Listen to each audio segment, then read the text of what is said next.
여러분 안녕하세요. 롱쟁입니다. 빙하. 제가 좀 목소리가 잠겨 있습니다. 그래서 좀 보시면 아시겠지만 컨디션도 그렇고 조금 느리게 차분하게 좀 말씀을 드리고자 하고요. 주요 내용은 조기 대선 그리고 탄핵 인용입니다. 좀 예민한 주제인데 사실 오늘 올라가려던 영상은 이 본 영상이 아니에요. 다른 영상인데 좀 얘기를 해야 될 것 같아서 제작을 하게 됐습니다. 그리고 지금 요번에 탄핵 인용, 조기 대선 때문에 불안해하는 분들이, 궁금해하는 분들이라고 표현하기에는 좀 불안해하는 분들이 좀 많으시고요. 지방에 많으세요. 저번에 계엄 터졌을 때도 지방이 훨씬 더 타격이 심했었거든요. 그분들은 너무나 억울하시겠죠. 서울은 계속 올라가는데 본인 자산들은 올라가지를 못하고 옆에서 보면 팔아서 서울 거 사고 있고 내수 경기는 폭망 수준인데 정부는 손 놓고 있고 물가는 올라가고 있는데 내 월급은 그대로거나 아니면 뭐 하는 일이 잘 안 되고 거의 이런 걸 국민들이 느끼고 있었거든요. 그래서 요는 23일 수요일 날 대전에서 오프라인 특강을 준비했어요. 오픈만 진행을 할 거고요. 온라인으로 얘기할 내용 아니고요. 그럴 내용은 아닐 것 같아요. 그리고 지방 위주, 조기 대선 위주로 얘기할 거예요. 그래서 막 여러분 요새 바쁘시고 지금 경기도 안 좋은데 막 서울에서 막 대전까지 오셔서 막 뭐 부동산에 대한 특별한 내용이 있나 보다 이런 것보다는 지금 여러분들이 좀 오해하거나 놓치고 있거나 아니면 또 이렇게 표현하기엔 저도 유감스럽지만 위기만 있는 건 아니고 기회도 있거든요. 어쩔 수 없어요. 위기와 기회는 빛과 어둠처럼 세트예요. 죽음과 삶처럼. 철학에 이런 얘기가 많이 있어요. 죽음은 늘 가까이 있다. 이유는 간단해요. 내가 살아있으니까. 그래서 약간 제가 하고자 하는 내용들이에요. 관심 있는 분들은 아래 링크 통해서 확인 부탁드리고요. 전 지방에서 많이 불안해하시는 분들이 좀 들어주셨으면 좋겠고 제가 수요를 봐서 여러분들이 많이 원하시면은 또 추후에 또 할 수 있는지는 살펴볼게요. 그런데 일단은 제가 이제 탄핵 인용 당일날 연락이 온 것만 봐도 강도가 너무 셌거든요. 왜냐면 지금 시장이 보시면은 지방은 지방대로 난리인데 또 토호제에다가 지금 이벤트가 계속 겹치고 있어요. 대출을 묶었다가 계엄이 터졌다가 포레온 입주하고 있다가 또 비수기 접어들다가 또 다시 살아나니까 가상금리 올리고 있고 대출금리 올리고 있는 거죠. 토호제 풀었다가 다시 묶었다가 또 탄핵은 인용이 되고 뭐 난립니다 지금. 그리고 이제 탄핵 인용은 저도 좀 놀랐거든요. 그런데 제가 이번에 정규하면서 좀 생각이 바뀐 부분이 있어요. 생각이 바뀌었다는 게 철학관이 바뀌었다는 게 아니라 지방에 민심이 돌아섰었어요.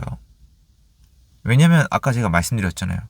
나는 당장 굶어 죽게 생겼는데 정부는 손 놓고 있고 한다는 일은 결론적으로 서울의 자산만 끌어올리고 있는데 서울의 자산만 그렇게 끌어올리면 지방의 자산가들이 지방 자산을 팔고 서울 걸 사요.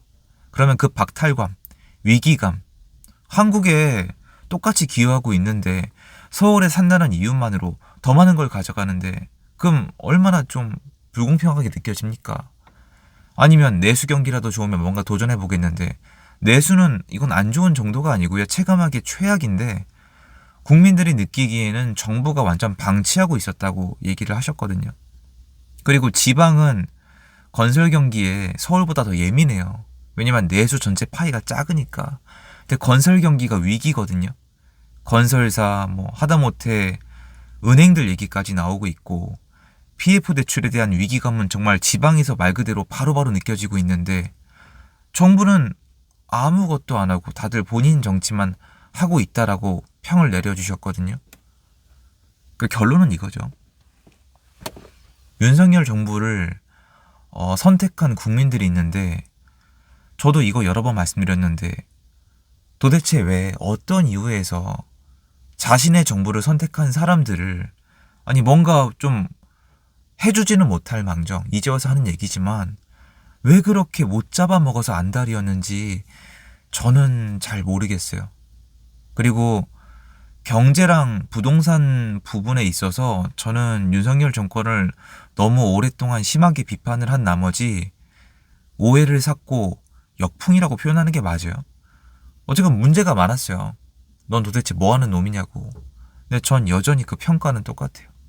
그러니까 일을 잘하는 정부가 들었으면 국민들이 알아요. 근데 이건 외국, 유럽이나 미국에서도 있었던 일인데 경제가 정말 중요하잖아요. 국민들이 먹고 사는 게 먼저인데 경제를 내팽겨 치고 이거 지방분들 다 알아요. 여러분 가계부채 관리 방안이라고 하셨잖아요. 현재 정권에서. 국민들은 가계부채 총량을 솔직히 좀 얘기할게요. 이제 여기까지 왔잖아요.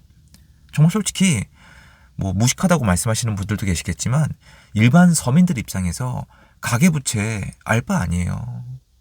가계부채 문제는 관료 여러분, 고위직 여러분들은 잘 먹고 잘 살잖아요. 솔직히 여러분이 알아서 할 문제지 서민들이 알아서 할 문제가 아니에요. 그런데 문제는 뭐냐면 가계부채 문제를 왜 서민들한테 또 넘기시냐고요.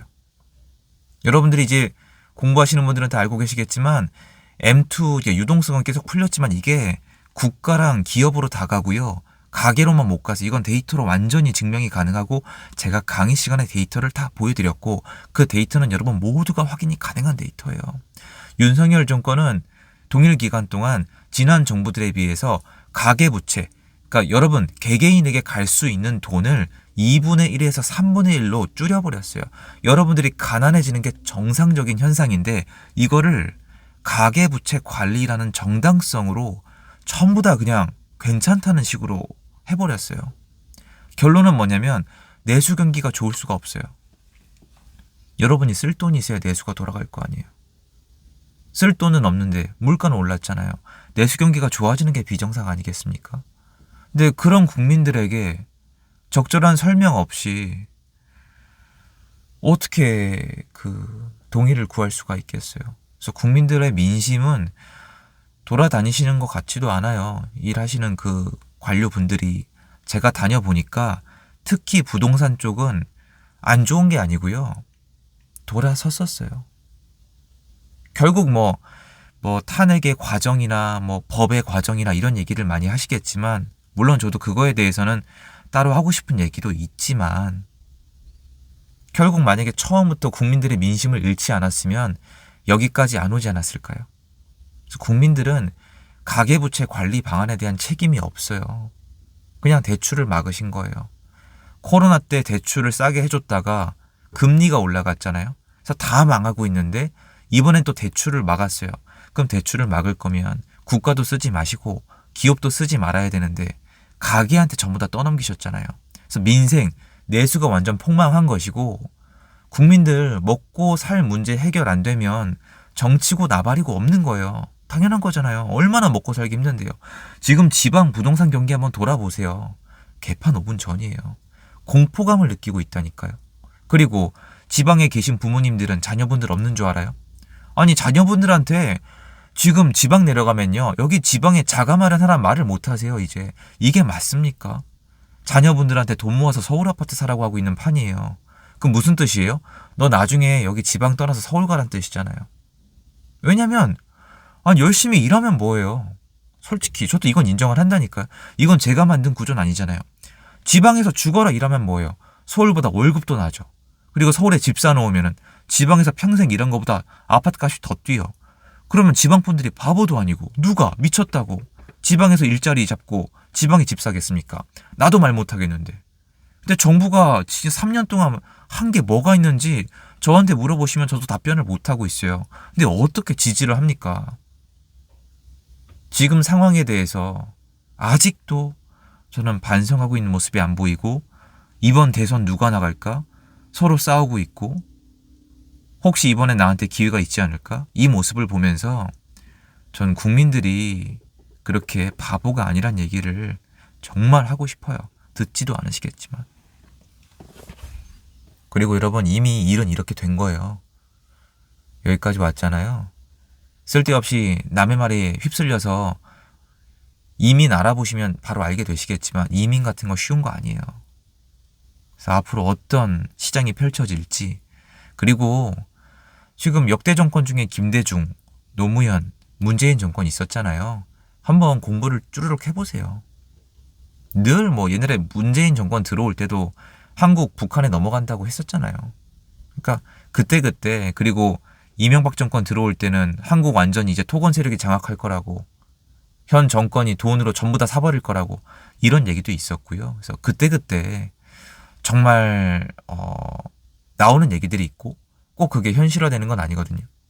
그러니까 너무 공포감에 젖지만 마시고 공부를 통해서 내가 어떻게 지금 다가오는 미래를 대비할 건지, 저는 그걸 고민해 보는 게 훨씬 더 좋다고 생각을 해요. 제가 이미 지금 상태도 그렇고 컨디션도 그렇고 여러분들에게 추가적인 자극을 드리고 싶지 않아서 말을 많이 정리정돈을 해서 영상을 만들어 봤습니다. 어쩌면 여러분, 그 국민들의 반응은 이 들어가면 먹고 살기 힘들다, 내수가 힘들다, 어차피 망해간다였기 때문에 어떻게 보면 또 변화, 새로운 기회, 이것도 있을 수밖에 없겠죠. 그거 말씀드리고 싶어서 영상을 찍어봤습니다. 아이고, 정말 쉽지 않네요, 여러분. 하루하루가 쉽지 않네요. 힘냅시다. 그리고 또 절망하지 말고 미래를 준비합시다. 여러분, 어떤 상황에서든 딴 뜻이 아니고요. 제가 절망하지 말라는 뜻은 정치 얘기하는 거 아니에요, 여러분. 전 그런 캐릭터가 아닙니다. 정치 얘기하는 게 아니고요. 너무 안 좋아요, 내수 경기가. 저는 그 얘기 계속 하잖아요. 내수가 너무 안 좋아요.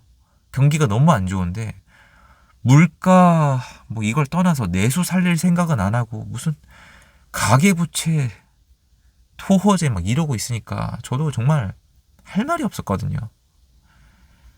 말 아끼겠습니다. 좋은 하루 되시고요. 감사합니다, 여러분. 오늘도 좋은 하루 되세요.